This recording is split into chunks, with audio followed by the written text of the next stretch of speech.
അപ്പോൾ നമ്മൾ DMSലത്തെ third module start ചെയ്യാൻ പോവാണ്. റിലേഷൻസ് ആൻഡ് ഫങ്ഷൻസ് എന്നാണ് തേർഡ് മൊഡ്യൂളിൻ്റെ പേര്. ഓക്കെ, അതിൽ ഫസ്റ്റ് നമുക്ക് പഠിക്കാനുള്ളത് എന്താണ് കാർട്ടീഷ്യൻ പ്രൊഡക്റ്റ് എന്നുള്ളതാണ്. അപ്പോൾ എന്താണ് കാർട്ടീഷ്യൻ പ്രൊഡക്റ്റ് എന്ന് പറയുന്നത്? ഇപ്പോൾ നമുക്ക് എ ബി എന്ന് പറഞ്ഞിട്ടുള്ള രണ്ട് സെറ്റ് തന്നിട്ടുണ്ട്. ഇവരുടെ കാർട്ടീഷ്യൻ പ്രൊഡക്റ്റ് എങ്ങനെ എടുക്കുക? അതായത് cross product of sets A and B, അതായത് എയും ബിയും തമ്മിൽ ക്രോസ് പ്രൊഡക്റ്റിൻ്റെ എന്താണ് ക്രോസ് പ്രൊഡക്റ്റ് എഴുതുന്നതിനാണ് നമ്മൾ എന്ത് പറയുന്നത്? കാർട്ടീഷ്യൻ പ്രൊഡക്റ്റ് എന്ന് പറയുന്നത്. അപ്പോൾ അത് നമ്മൾ എങ്ങനെ റെപ്രസെൻറ്റ് ചെയ്യുക? A cross B equal to ordered pair a comma b. ഈ ഇങ്ങനെ എഴുതിയതിനർത്ഥം ordered pair a comma b such that a belongs to A and b belongs to B. A belongs to capital A, b belongs to capital B. അങ്ങനെയാണ് ശരിക്ക് ഉള്ളത്. അപ്പോൾ എങ്ങനെയാണ് എയുടെയും small letter എയുടെയും ബിയുടെയും ഒരു എന്താണ് ഓർഡേഡ് പെയർ ആണ്. അതിൽ എ എന്ന് പറയുന്നത് ക്യാപിറ്റൽ, അതായത് സെറ്റ് എത്തെ ആയിരിക്കും. ബി എന്ന് പറയുന്നത് സെറ്റ് ബിയിലത്തെ ആയിരിക്കും.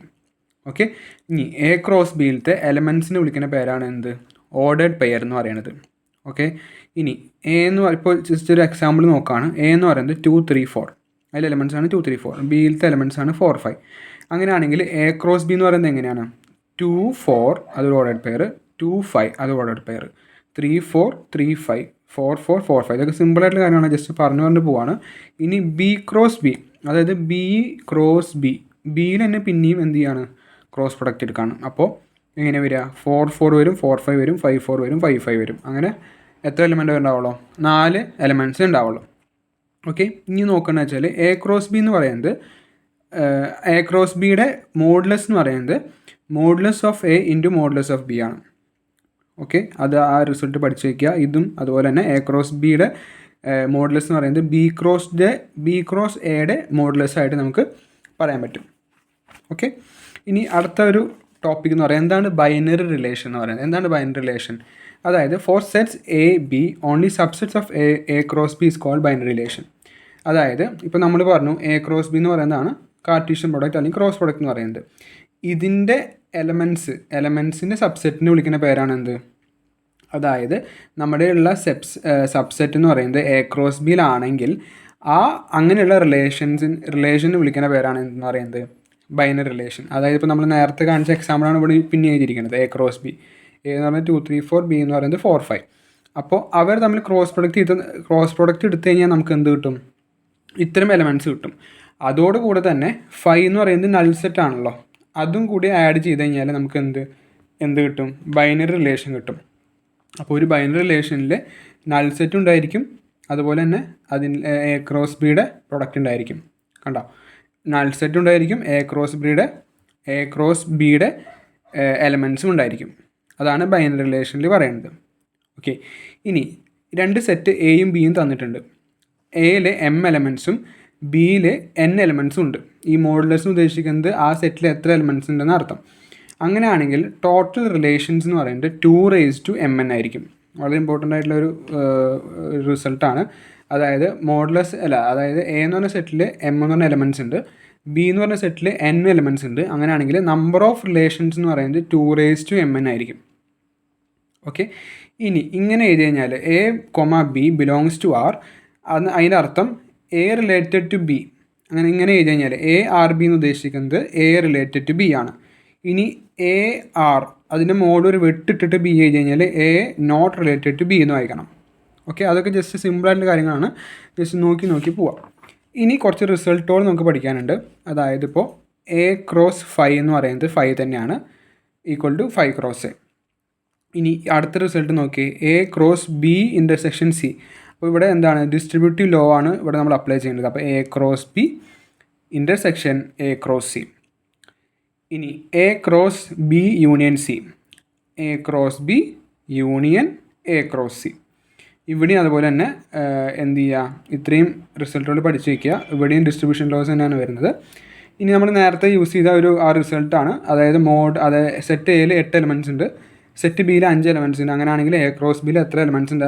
എ ക്രോസ് ബിയിൽ എത്ര എലമെൻറ്റ്സ് ഉണ്ടായിരിക്കും എന്നാണ് ചോദിക്കുന്നത്. ഓക്കെ, അങ്ങനെയാണെങ്കിൽ 8 × 5 40 എലമെൻറ്റ്സ് ഉണ്ടായിരിക്കും. എയിൽ എം എലമെൻറ്റ്സും അതുപോലെ ബിയിൽ എൻ എലമെൻറ്റ്സ് ഉണ്ടെങ്കിൽ എം ഇൻറ്റു എൻ ആയിരിക്കും total number of A cross ബിയിലെ എലമെൻറ്റ്സ് എന്ന് പറയുന്നത്. ഓക്കെ. ഇനി അടുത്തെന്ന് പറയുന്നത് എന്താണ് ഡൊമെയിൻ. ഒരു റിലേഷനിൽ നമുക്കൊരു റിലേഷൻ R തന്നു കഴിഞ്ഞാൽ എന്താണ് അതിൻ്റെ ഡൊമെയിൻ എന്ന് പറയുന്നത്. അതായത് A1 ഇപ്പോൾ A എന്ന് പറഞ്ഞ സെറ്റിൽ 1 2 3 ഉണ്ട്, B എന്ന് പറഞ്ഞ സെറ്റിൽ XYZ ഉണ്ട്. അപ്പോൾ നമുക്ക് റിലേഷൻ തന്നിരിക്കുന്നത് Aയിൽ നിന്ന് Bയിലേക്കാണ്. അങ്ങനെയാണെങ്കിൽ ഈ Aയുടെ സെറ്റിനെ വിളിക്കുന്ന പേരാണ് എന്ത്, ഡൊമെയിൻ. Bയുടെ സെറ്റിനെ വിളിക്കുന്ന പേരാണ് എന്ത്, റേഞ്ച്. ചിലപ്പോൾ ഈ തന്നിരിക്കുന്ന സെറ്റിൻ്റെ സബ്സെറ്റ് ആയിരിക്കും ഡൊമെയിനായിട്ട് വരിക, ഇതിൻ്റെയും റേഞ്ചിൻ്റെയും സബ്സെറ്റ് ആയിട്ടും വരാം. കാരണം വെച്ചാൽ ഇവിടെ ടോട്ടൽ സെറ്റിൽ 1 2 3 വരുന്നുണ്ട്, പക്ഷേ ഇവിടെ 1 3 മാത്രമേ വരുന്നുള്ളൂ. പക്ഷേ അതെന്തായിട്ട് കൺസിഡർ ചെയ്യും, ഡൊമെയിനായിട്ട് കൺസിഡർ ചെയ്യും. ഓക്കെ. ഇനി അടുത്ത നമ്മൾ വളരെ ഇമ്പോർട്ടൻ്റ് ആണ്, പക്ഷേ നമ്മൾ എപ്പോഴും കേട്ടുകൊണ്ടിരിക്കുന്ന ഒരു പ്രോപ്പർട്ടീസ് ഓഫ് റിലേഷൻ. നമുക്ക് പഴയ ക്ലാസ്സുകളിൽ മുതൽ തന്നെ പഠിച്ചു തുടങ്ങുന്ന ഒരു ടോപ്പിക് തന്നെയാണ് പ്രോപ്പർട്ടീസ് ഓഫ് റിലേഷൻ എന്ന് പറയുന്നത്. ഫസ്റ്റ് ഇതൊന്ന് റിഫ്ലെക്സീവ്. എന്താണ് റിഫ്ലെക്സീവ് എന്ന് പറയുന്നത്, every x elements of A x related to x ആയിരിക്കും. അതായത് ഇപ്പോൾ 0 ഉണ്ടെങ്കിൽ 0 0 ഉണ്ടായിരിക്കും, 1 ഉണ്ടെങ്കിൽ 1 1 ആ റിലേഷനിൽ ഉണ്ടായിരിക്കും. അതാണ് റിഫ്ലെക്സീവ് കൊണ്ട് ഉദ്ദേശിക്കുന്നത്.